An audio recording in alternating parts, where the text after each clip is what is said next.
really isn't about just schools. It is about how do we equip all adults to change their interactions and connections and relationships with the youth in their life. A lot of times people will come to us because of their own child, right, and wanting to become a better parent. And the experience and the research and the conversations we have with them are really about this philosophy that all kids are our kids, right? It doesn't matter if you are a parent of a young child or if you're a neighbor or a caring adult in the community of Los Altos. How you interact, connect, and support every child is really, really important. So one of our volunteers actually made this meme, and we put it up on our Facebook page, and I like it because I think it embodies the essence of what we're about, which is that all kids really need is a little help, a little hope, and someone who believes in them, and this message of be who you needed when you were younger. If we carry ourselves that way in the world, then we are going to, I think, really impact more youth. So the model that we promote is a research-based model that was created by the Search Institute.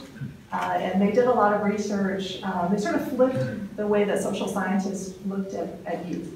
A lot of research in the past had been sort of youth in crisis. What's wrong with them? What do we need to do to fix them? Search Institute flipped that model, and their approach was for the kids that are succeeding, for the kids who are joining the Rotary, eventually, yes, becoming superintendents, becoming community leaders. What was it in their life that helped them become successful, all right? And so the language that they chose was developmental assets. We all usually think of our assets as being our bank account, our retirement, our house, our car, right? All right, so I'd like us to think about, for kids, we're talking about the emotional bank that's inside of them. That's the assets we're trying to build. And it's not a one-shot deal where they have a great experience in early childhood and they're off and running, but it's really a series of experiences, relationships, and opportunities over their childhood that fills that bank. And that bank is going to get depleted at times, and it's going to get refilled at times. So how do we keep that sort of long view in mind and try to make as many moments and experiences count? Okay. So the model, and I gave you all our big poster. So this is this brochure. If you open it up, it becomes a big poster. And this is the data for all of Silicon Valley. And so this has all 40 measurable developmental assets on it, and then a 41st asset that our community created. And I'll talk about that briefly. So the way to think about this model is the first 20 assets, those of you who know Maslow's hierarchy of needs, all right? The first 20 assets are the external environment that a child is functioning in. So if you look at those headers there, support, empowerment, boundaries and expectations, constructive use of time. Families first, all right? In that support category, family is first. But we know that not every child wins the parent lottery. And even children from great families need great neighbors. They need caring neighborhoods. They need schools that are going to connect and support them. And they need to have positive communication happening in their life, right? The empowerment assets are around community valuing youth as resources, service, safety. The next one, boundaries and expectations. Within the family, within the neighborhood, within the school, adult role models, the peer support that kids need, and then constructive use of time. Every child needs that opportunity to explore what their passions are and what their interests are. And so constructive use of time can include, I heard Little League earlier, right?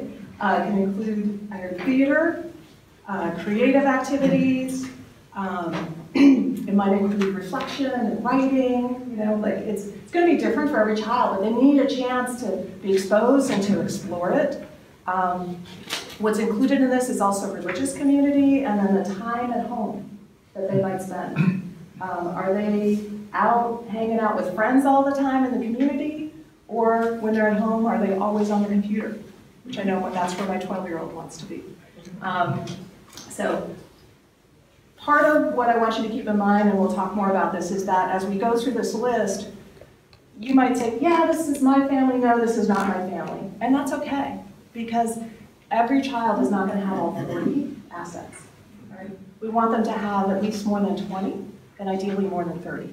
So for every family, it's going to be a little bit of a different mix. So as you go through this and you're thinking about your own child or your own experiences, it's not necessarily a checklist that we want to achieve every single one of these, but we want to try to make our environment as rich as possible to support this. So that external environment... That's where the research comes in, right? Exactly, yeah. That research around the numbers in 20 and 30 aren't just thrown out of a hat. Yeah. It's that idea that there are markers in the research that if 20 are in place or if 30 are in place, there's a greater likelihood of success and a less likelihood of our students falling into behaviors that are unacceptable. So that external environment, we have a fair amount of control over, right?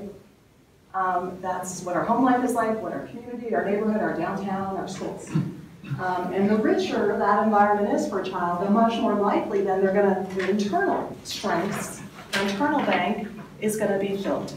So that second, the 21 through 41 assets are around commitment to learning, positive values, social competencies, and positive identity. Okay? So how are they engaging in their school life? How are they expressing caring, responsibility? How are they exhibiting their resistance skills, conflict resolution, cultural competence, right? And then the positive identity assets around personal power, self-esteem, sense of purpose, positive view of the personal future. Those ones are really, really, really important, and I think for a community like Los Altos, it's very important because there's a very strong connection with those assets and depression and suicide. Okay. So how, through this external environment, how are these internal values and strengths being developed, right? And the more that they have of these, the more they're going to have of these, the much more likely they're going to exhibit the thriving indicators that the scientists, social scientists have measured around helping others, valuing diversity, good health, succeeding in school, leadership, delaying danger, or resisting danger, delaying gratification, overcoming adversity. But ultimately, what it's really all about is how are we building the resiliency of our kids? We sometimes think about them when they're little, we just want to have this bubble around them, right? And protect them and make sure nothing bad happens to them. The reality is bad things will happen to them in life. So when that does happen, are they equipped to deal with it? How do they seek help? Who's in their network of support? How are they able to integrate that experience, move through it, move past it, learn from it? All right? So that's what resiliency is all about. So that's what this model is what we're trying to promote across all of Silicon Valley. And then through strong partnerships with schools and with communities, we want to try to make every home, every neighborhood, every community as asset rich as possible. So that, we've touched on this a couple of times, but that idea of the more assets, the better. So from the research, I love how these just fly in. Somebody else did this animation for me. The first time I did this presentation, I was like, where are they? Oh, so that 21 or more threshold is really important. And I just want you to keep that in mind as we look at some future data. Okay? So 21 or more, 31 or more, they're going to be outstanding leaders. The 11 to 20 are the kids that are really vulnerable. And then kids with 0 to 10 are at risk. When you read through this list, it's hard to imagine that there are kids who would answer a survey of 160 plus questions in such a way that they would have less than 10 of these, all right? But you will see that they do. In the past, we've done this research multiple times in our community. We've been able to include the kids who are at juvenile hall and out at the ranches. So these are kids who are diverted out of their neighborhood and community because of behaviors that are very problematic. So the kids who have been in juvenile hall and ranches have about 12 of these assets. It's very interesting to look at their self-report because it's a cautionary tale. It's also interesting because they have so many strengths. And that's part of what this model is about. How do we build on a child's strengths? So, and how do we enrich the environment around them so that they can have better outcomes? Now, the good news, bad news is that when we did this research this fall, we included these kids, again, at juvenile hall and at the ranches. And the good news is there's less than 50 of them because our community has been doing such a good job of both prevention and then also trying to keep kids in community as opposed to institutionalizing them. But the bad news is I don't have a sub-report because I needed 50 of them to complete the survey so I could compare my data. So I can't this time around. But what we did this last spring and last summer, we reached out to every school district in Santa Clara County and invited them to participate in this data set. We have done this research in '99 to help launch Project Cornerstone, in 2004, 2010, and now in 2016. So we kind of have these 5-6-year markers over time to look at how it's like a community report card, to sort of look at how we're doing and how our kids are progressing. We asked all of our partners to target 4th, 5th, 7th, 9th, and 11th grades. All the surveys were done online during school hours. And then sub-reports were created at district level and site levels if they wanted them, and they had more than 50 kids that had completed the survey. Altogether, we had 43,000 youth participate. So it's a huge data set. And that's what you get a little snapshot of in this brochure. And if you really love data, go to our website and you can look at the full reports. We have a report for elementary ages, which is 4th and 5th, middle school, high school, and then we have a sub-report for the kids who identified as LGBTQ. So those are like 150-page reports that are full of lots of charts and data and tell you every question asked and every response. So if you love data, go there. So Los Altos. When we reached out, Jeff and his team said yes. And so we had these numbers, grade samples of 4th, 5th, and 7th graders who participated. One thing to know is that the survey questions that are asked of 4th and 5th graders are different than for 7th graders and older. The 4th and 5th graders are asked a lot of questions around family and community and school environment, but it's really around the risk behaviors. There's fewer questions around the risk behaviors. But for the middle schoolers and older, they are asked, there's 24 risk behaviors that are measured, and you'll see some of what those include. So their questions are a little different. So from the whole county,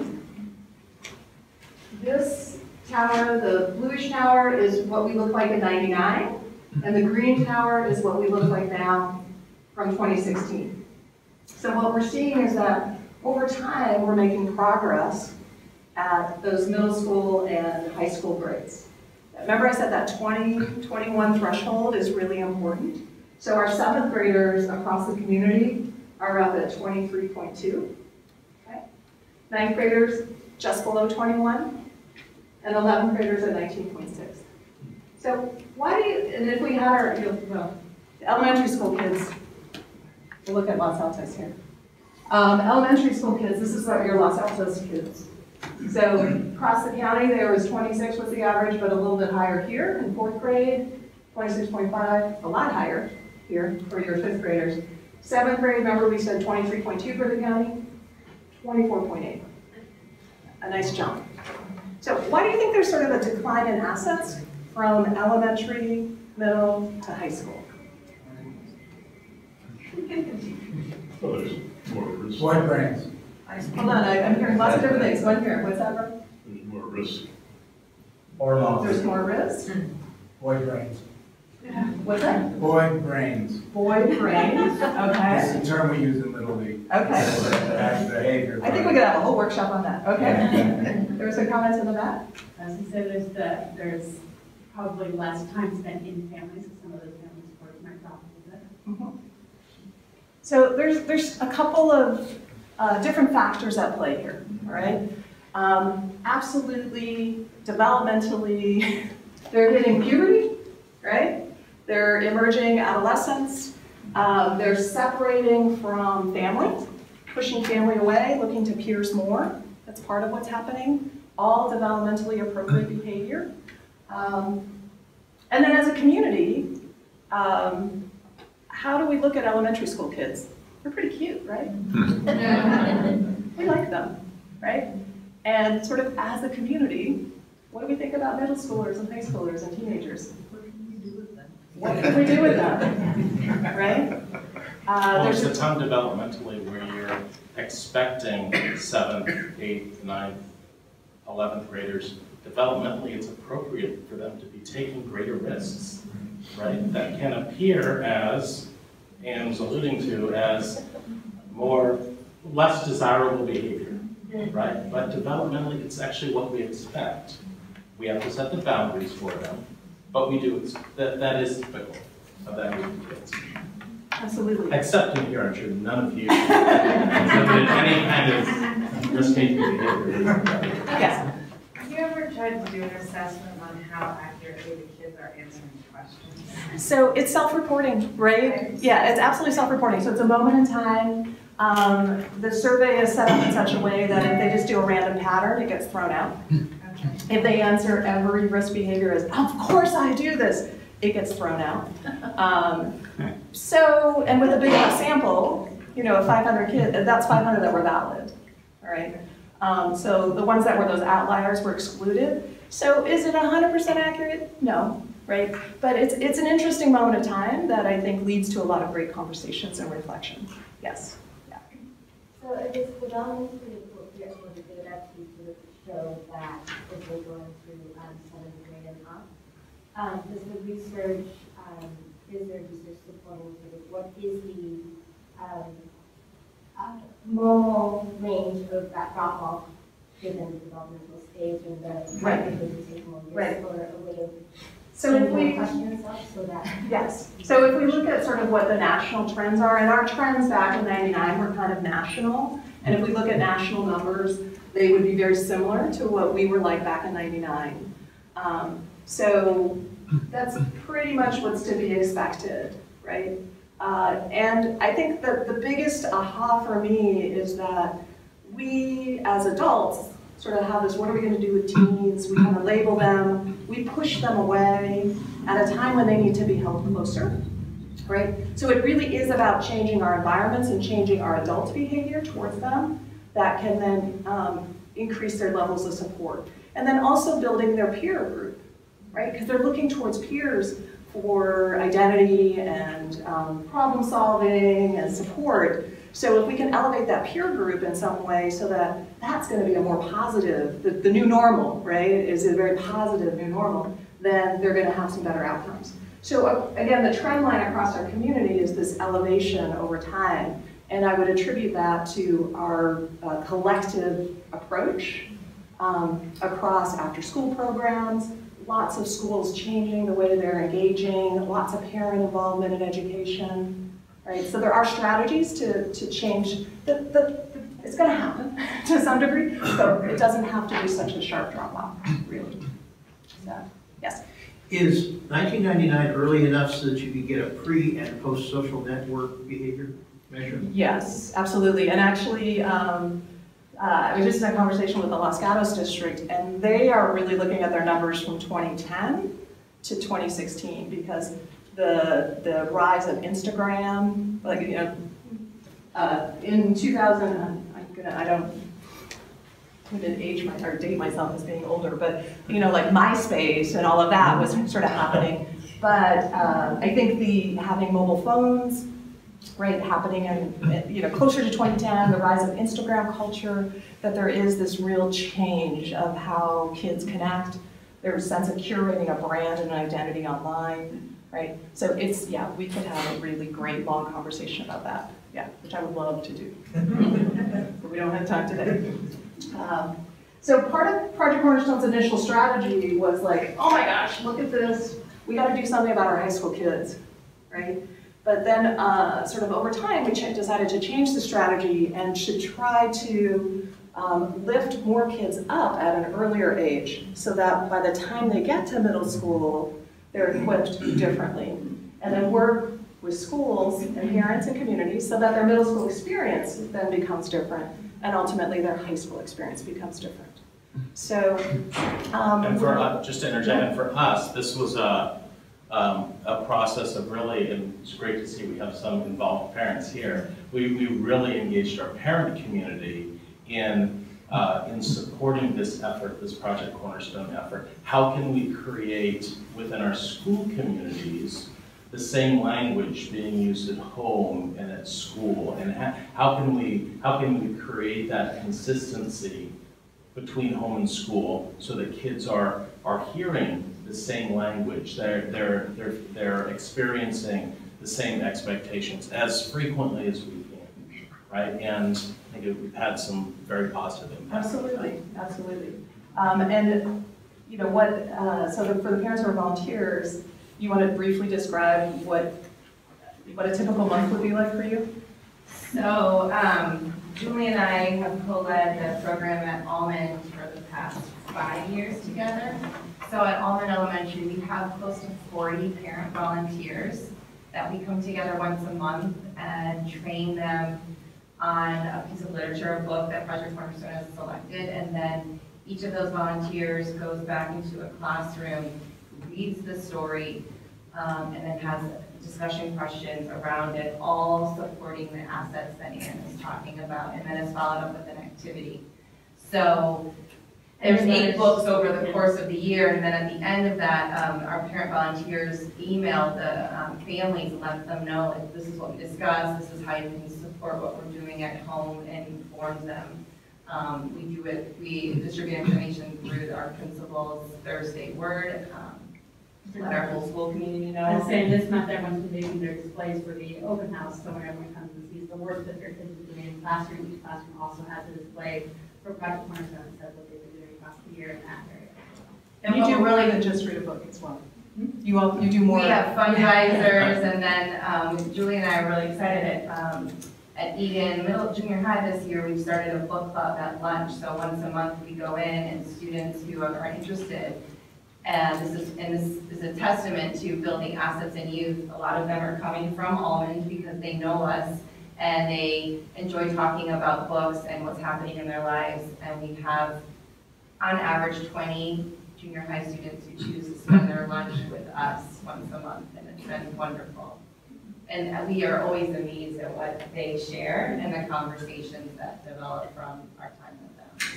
So thank you for that commercial. Wonderful summary. And a book a month, what does that do, right? Like, it's actually a very low dosage, a book a month. But how it becomes a catalyst and a connector between language being shared in the classroom, language being shared at home, and then having follow-up activities, that is just the beginning of something as opposed to the solution itself. So it's a tool that can be used. Something real quick. I think it's important to know that in our school community, this is the only structured social and emotional curriculum that's being delivered. And again, that's why we're very grateful for the support from our district. And so that importance, thank you for looking for my power cord. That's a good problem solver. So hopefully, is this an outlet down here? Yeah. Yes, there we go. And I would say that how I got involved with Project Cornerstone was the letters that come home.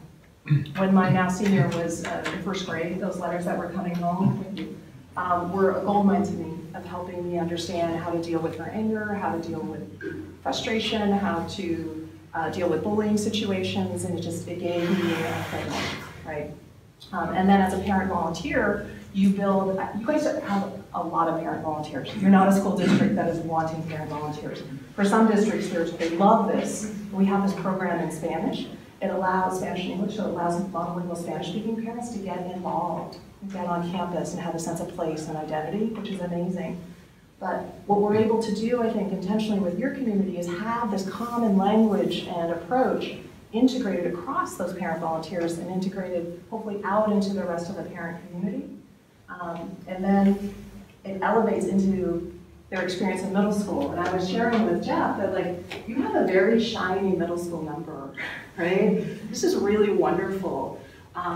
And these kids had a very high dose of Project Cornerstone because we started partnering in 2010, and they're coming from different elementary schools, but they come together to your true middle schools, right? And they have a common language, a common approach, way to solve problems. And what we hear over and over again from middle schools is they can tell who the Cornerstone kids are. Your district does it holistically, but in other districts, it's not done holistically. So the middle school principals are like, oh, we know who comes from a Cornerstone school, right? And that's kind of our dream come true. So, yes. Another way of cutting the data. Yes. In Los Altos, are the averages masking differences in class situations? So that's an interesting question, and I see that you're going to ask all the hard questions. So we'll have follow-up sessions. So the data set, so there's a standard report, and kids answer everything anonymously. And there are some questions for the middle schoolers where they answer some questions that could give you some indications around their parents' like education level and maybe potential income. But I remember trying to quiz my fourth grader, thinking he was going to answer some of these questions in the future, and I'm like, do you know how much money we make? And he was like, what do you mean? $10 an hour sounds like a lot to me. The reports, I think you can see the breakout of males and females very easily. You can see those breakouts across grade. And then, I don't remember if you guys ordered the data, the raw data numbers, some districts did. And so from the raw data numbers, some districts have been able to pull some things apart in different ways. There might be secondary questions. We live right by the high school's bus stop. There's a crowd at 2:30, there's a crowd at 5:30. They are different crowds. Yeah. So for all kids, right, what are their experiences and opportunities, and how do we ensure that all kids have access to as many great opportunities as possible?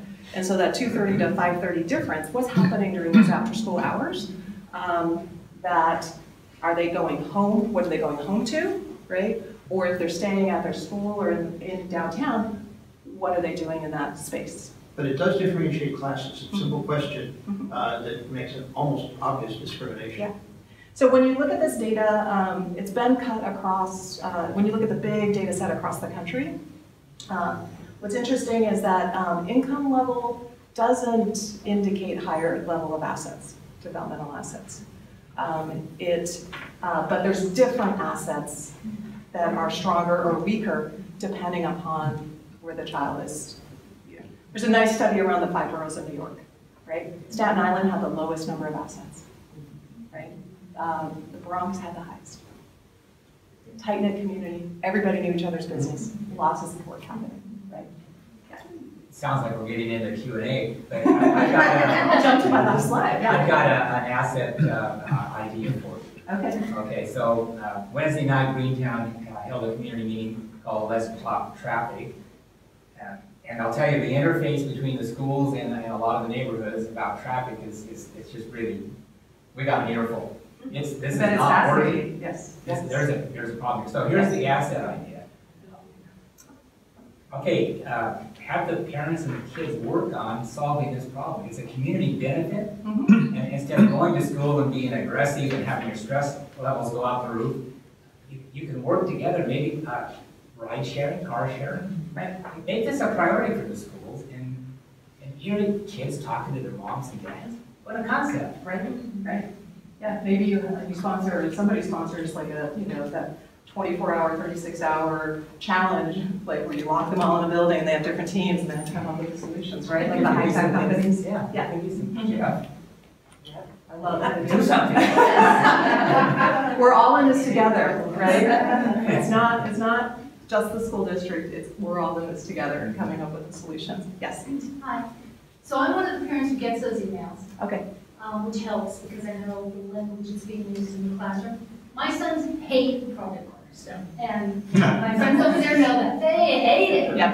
And yet, I see it trickle through. I see it trickle through in some of the vocabulary they use. I hear it trickle through when they talk about some incident that's gone on at the dinner table.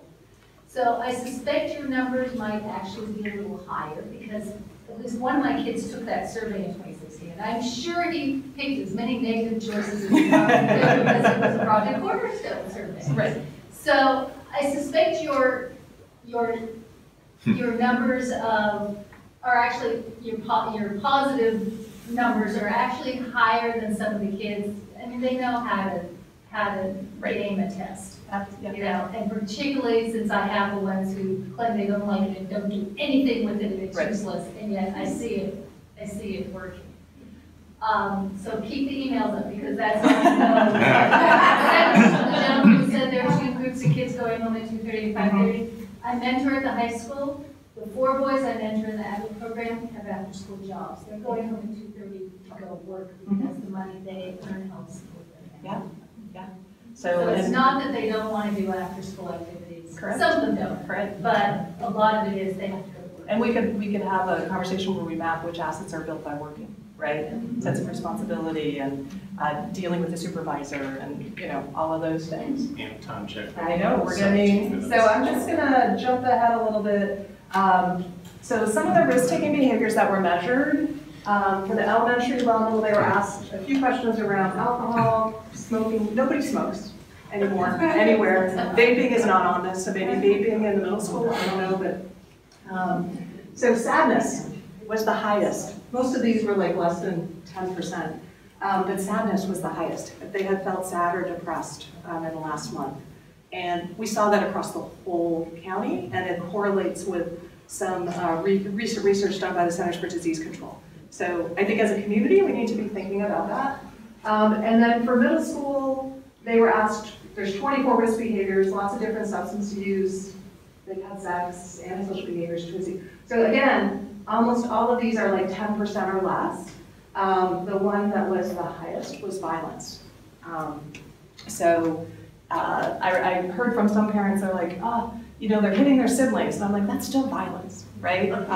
Like that's not acceptable, even though it's happening. So they're like, it's not legitimate. I'm like, if your child is reporting that they have been a victim of violence or a perpetrator of violence, like, we still need to talk about that. But your risk behaviors were really relatively low. And as Jeff said earlier, there's a real relationship between the number of assets that a child has and the number of risk behaviors they exhibit. So for your middle schoolers, the kids with 0 to 10 assets were exhibiting about 5 of the 24 risk behaviors versus not even statistically significant for the kids that have more than 31. And not really statistically significant for the kids that have more than 21.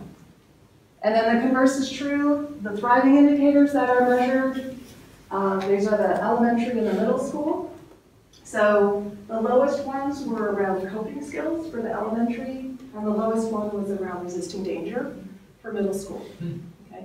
And this has a lot to do with brain development and boy brain. And back to your term, girls have it too.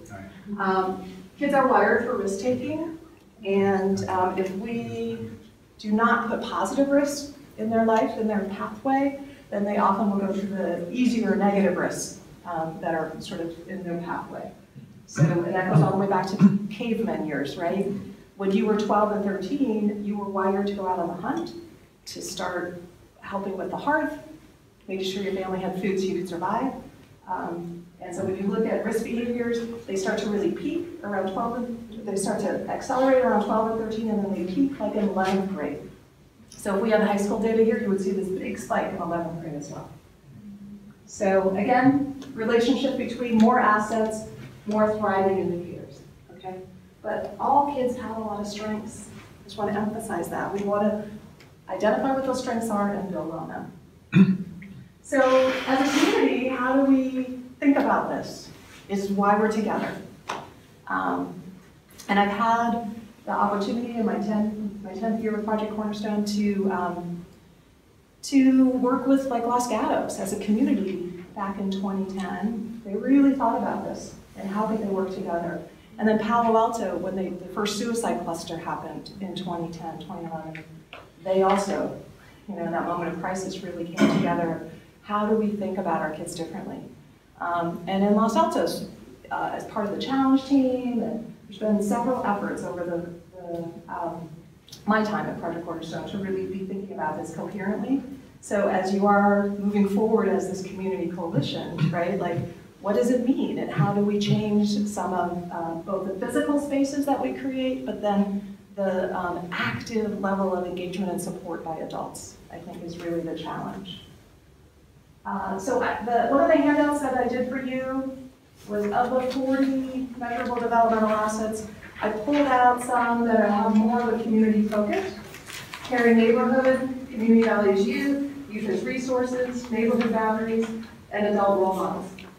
So you have the numbers on your handout that match up here. And then I also, so you can teach to the test, I gave you the questions that the kids are asked. The community values youth one, this number is usually an alarming one for almost every community. And yours are higher, which is nice, but for just slightly. So for the elementary kids across the county, it's 27%, so that's about the same, but this middle school number is the one that's impressive. All right, because it's 29% for St. Clair County, and it's 39% for your, these are your 7th graders. Okay. So this is still a very low number, but it's better than the county average. And the 4th, 5th number, when we did this 6 years ago, was at about 30, it was 34 to 33. So it's dropped 4 or 5%. Yeah. In 6 years since we've taken this stuff. So again, you know, the questions around that one specifically for the elementary, it's more related to neighborhood, right?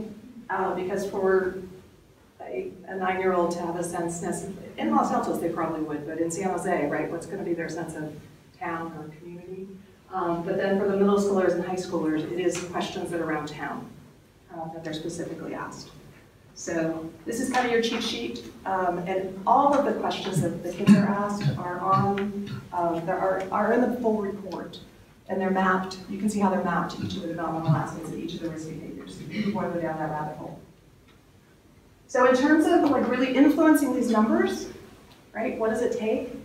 And as a community, like in Los Gatos, it was really fascinating because they had this like nice baseline in 2006. And then when they redid their survey in 2010, their middle schoolers in particular had this dramatic jump and change. And part of what had been happening between 2006 and 2010 is they got heavily involved with a lot of parent education. They established their youth task force. They had a lot of alignment between their school district and their town leadership and the parent community, and then the mayor, who's now a county supervisor, Mike Wasserman, he made it his platform for the year. So he went out and did presentations like this for every business, every church that he could, and he got all these pledges and signatures. So it's kind of a broad sort of social marketing campaign, but his goal was, let's have the quality of experience in the school be the quality of experience for our kids in the community as well. So they saw a huge bump by doing that, which is really nice. So it's really having this.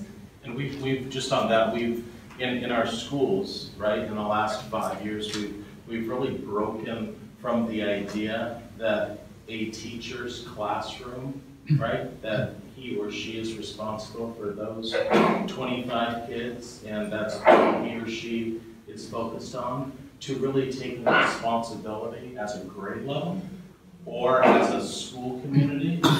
These are our 500 students, right? We need to not focus just on my 25, but on our 500.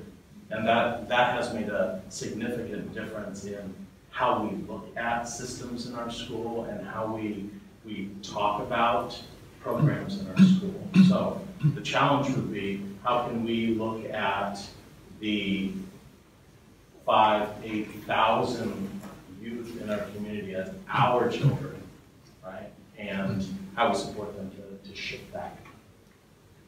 And the youth voice is a big part of that, right? Yes. I love to, let's include the kids in solving the solution around traffic, right? And as you're thinking about what you want your downtown to look and feel like, let's involve the kids, right, in that process. And really getting everybody aligned and on the same page and having a similar common language, I think is really, really helpful. So, because when I see those, the the survey data and the numbers, especially around community values youth, right? It's like, I live in this community, I know we value youth. How can that be, right? Sometimes I wonder, as adults, we are actively working to do things for kids and show that we value youth. Perception is important as well, right? So from a child's perspective, is what we are doing having that effect? And if it's not, how can we get in touch with making sure that they do recognize that this is a community that values youth? Because the assets are, I mean, they are built around student perception and feeling, and whether they have a feeling of this, you know, value, or, you know, home support, or a school that engages. The questions are answering are all about the perception, right? So it's really important that we are in touch with that. Hearing about classes that are going on in Los Altos High School about what, you know, what would be important in downtown. That's where it needs to be, right? We need to get student voice in this conversation. So we are almost out of time. So we have been having Q&A throughout. Can you scoot to the pyramid of the assets just while they're answering questions? I wanted to take a picture. Sure. And I will share this slide. I'll be happy to make a PDF of this and share it. Thank you so much. Yeah, absolutely. So thoughts, reflections. I'll put out a challenge to you. One of the things that we really, in a lot of our parent engagement workshops, we talk about how every child needs 5 caring adults in their life. And that hopefully 1 or 2 of those are at home, right? And then where are the other 3 coming from? And the child has to choose that caring adult. So you might think, oh, you know, Kelly might think Jonah, I'm one of Jonah's caring adults. And I hope Jonah would say that, even though he's in 8th grade and cynical now. But I've known this kid since he was a baby. But, you know, the child has to choose, right? So let's sort of reverse that. Let's have every one of us have 5 caring kids in our life, right? That we really know their name, we know something about them, we engage with them. You know, we don't, I love the mentoring happening at the high school level. I think that's wonderful. We can't all make that commitment, but certainly in our neighborhood or even at the grocery store, right? Like, there's lots of opportunities, so. Even eye contact, hello, how are you? That's huge, right? I will tell you though, kids will be stunned at first. Like, and they won't respond. But that's the type of thing. It's just the eye contact, hello. I mean, I know I am involved in the schools and a lot of the kids know me, but it is something when they are in front of Posh Bagel and they're an 8th grader and I just stop and say hello as I'm walking in, like, you remember me, or whatever. It's startling to them, right? Yeah, these moments can make a difference. Just to follow on that, I can't tell you how valuable it is as the kids go out into the community when you can say, oh, I heard you were doing such and such and so today. And it's not to call them out, but it's like the community is watching, the community cares about you. You were driving too fast down the street. And I'd love to say, I have eyes and ears everywhere. I know it's because, but it really is a supportive thing, right? The community cares about you, but to Gary's point, the community does not care when they see somebody gets hit on a bike and drives away or whatever. So those kinds of interactions are, you know, really hurts their sense of how we as a community care. And it might not, you know, it might just be somebody who's commuting or whatever, but if they see that, that's a huge, you know, detriment of how could somebody hurt my friend or my classmate and just drive away. That goes to the point of sometimes you're going to have things that deplete your assets, but how do we overwhelm that and have opportunities that increase the assets? This is not a commercial, but I sense a fine coming. Yeah, go ahead. Well, this is actually it's about my husband, and so he's not for sale. I've been married for 10 years, and every single time I get in the car, he opens the door for me, and he's not stopped. I mean, he opens the door for me out there all the time. We've had a lot of difficulty raising our special needs kid. He doesn't fit into a normal environment, but he sees that, and just to start watching him, you know, open the door for people. And I mean, it was just like very heartwarming because I mean, in some ways, yeah, I can open my own door. I'm an independent woman, but just having him see that. Right. So even if your husbands don't do it or your wives don't do it, just encourage it because it will help your kids. No, actions speak louder than words, right? And I think part of the cynicism of youth is that they'll have adults saying something, but then doing something very different, right? So sort of having that as much authenticity as possible, I think it makes a big difference. And Jeff, thanks very much. This is a group that's very involved and very supportive of the downtown visioning process. And so my question to you is, how can we help get the students you're talking about better engaged in that process? I started to ask Jeff the question, how are you engaged? And then I thought, great Scott, that's not the question. The question is, what can this group do for you? So that's the question, right? And you may not be able to answer it now, but you know, it's something that's going on now, and I think that your voices, this is the voices of your students, are very important to us. Yeah, and I just, quick answer, right, kind of high-level answer is create, I mean, this is an adult opportunity to build understanding and have some voice, right? And I know the city is going through a process as well. It's creating opportunities for kids to, and when I say kids, it's appropriate age, right? Please know that that's understood. But have children as a part of this process, having them have a voice in what goes on. Because the comment earlier about you walk by and you see a pack of teenagers hanging out raucously behaving, there I was having a conversation right at the start. Those kids doing that are being human beings. What they are doing is they are connecting with one another as people. They're wanting to chat, connect, interact, right? They're not 40 or 50 yet. They don't sit down and, chat in front of wherever. They hang out. So how can we create those places? And how do we figure out what that is that they need is by having a conversation with them and asking them. And it may help us, because some of us don't know the people in the room that have kids. So as you're leaving, Charlotte, you will stand by the door. And if you have kids and are willing to have us at least talk with them, or in some way give that information, it would be incredibly helpful to the community, I think. So I think our time is almost up. I want to, maybe Jeff will kill me for saying this, but Diana Salazar at San Jose State, she worked with elementary school students in downtown San Jose and did a photo project with them, design project, where the kids were given cameras, and these are extremely low-income kids, given cameras, and they were, their challenge was to go out in their community and photograph the things that they wanted to see different. What they appreciated about their community and what they wanted to see different. So is there some opportunity like that maybe through a class at a school, there could be some sort of design challenge? Absolutely, and my one thing, I mean, do you want to do like 45 seconds on what you're doing? Sure. Not my school district, but I think it's fascinating. Yeah, so I belong to an organization called the Urban Land Institute, as does Joanne, and I think Kelly does as well.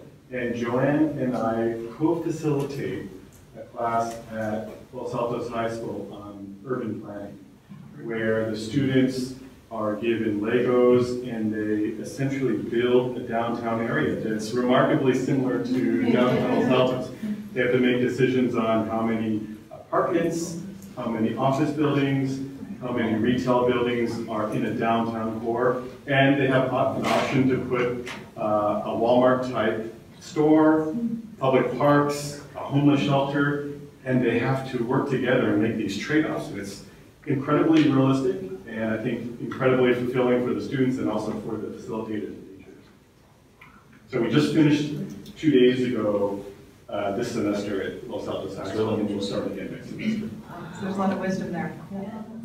I've got to jump in here. This is the Downtown Visioning Project process. There's another process going on. It's the community center. The City Council is going to select a task force next Tuesday. They've interviewed 39 candidates. One of them, and this is where it gets back here, is Bonnie, who's on the high school freshman. She's on the youth commission, and she wants to be on the task force. And I hope she makes it on. I hope she does, and I hope that the task force supports her to be successful. Good. The one caution I have with kids, because we talk to them about electives and elective choices, they know much, and it's similar to what this group is doing, right? Broadening your knowledge base, your horizon. Kids know what they have experienced largely, right? What they have grown up in. So like, it's not surprising to me that what they created with Legos looks very similar to their downtown. That's right, that's their fishbowl that they live in. Creating opportunities to understand what else and, you know, what the trade-offs are is important. It sounds like it's happening. I was just gonna say, I haven't really been following the downtown visioning process, but one idea for those of you in the room who are a part of that is to have meetings at a time when our youth can attend and reach out, like Egan, and I'm assuming Blossom as well, has a leadership elective class. Pose problems to those students and involve them. I mean, they'd love to be a part of the solution. Engage your elementary schools, school site council, which has a president, and they have elected representatives from each of the classrooms. Like, give them a real life problem to be a part of and have a conversation. Sort easy ways to start getting the voice of youth in our community. Yeah, and I do think the biggest challenge is, as we are, I mean, I'm a parent as well as had kids go through the district, as we are involved at an elementary or junior high level, the focus is, I mean, you're almost like full-time focused on that age, right? And most often, not until later do you broaden and recognize that, oh, perhaps I should have, you know, be engaged civically as well. There's more than just my child's elementary school.